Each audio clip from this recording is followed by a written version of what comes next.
For Abraham Lincoln, the parole of Confederate General Robert E. Lee was part of his overall plan to reunite the Union. He strongly believed that punishing the South would only fuel further hostilities, and that peaceful Reconstruction was necessary for the United States to flourish.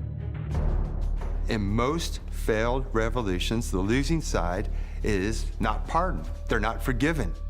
At the very least, they're incarcerated for a very long time. In most instances, they are lined up and they're shot. Why didn't they shoot Robert E. Lee? If you shot Robert E. Lee, who was, to most white Southerners, the second coming of George Washington, you very well would have internal strife that would last for the foreseeable future. But on Friday, April 14th, Lincoln's dreams of peace and prosperity would suffer a mortal blow. That evening, while attending a play with his wife at Ford's Theater, Abraham Lincoln was shot in the head by an assassin's bullet, fired by actor and Southern loyalist John Wilkes Booth. Lincoln was with his wife and another couple. He was sitting up above the stage. And so Booth was able to walk on up there. The guy that was supposed to be guarding him left his post, was down in a bar drinking. It's just inconceivable, but that's what happened. At 7:22 the next morning, Abraham Lincoln was pronounced dead.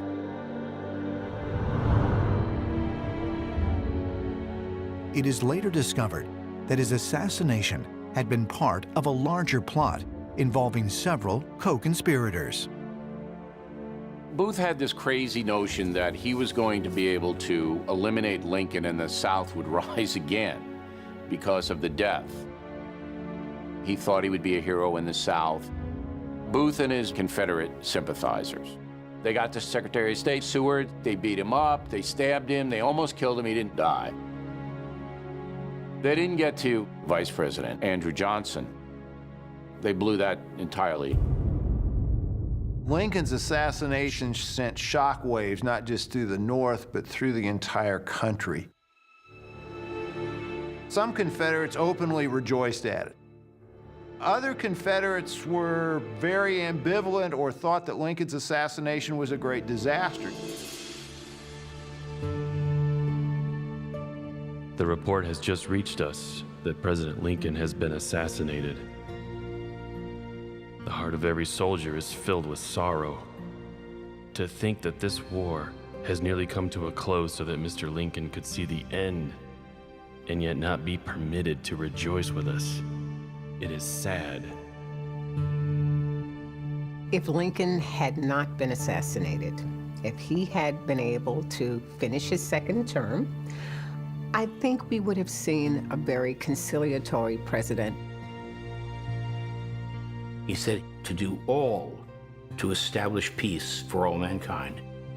But he wasn't there, and it is a tragedy that he died before he could fulfill the promise that he made. And we're still suffering from it.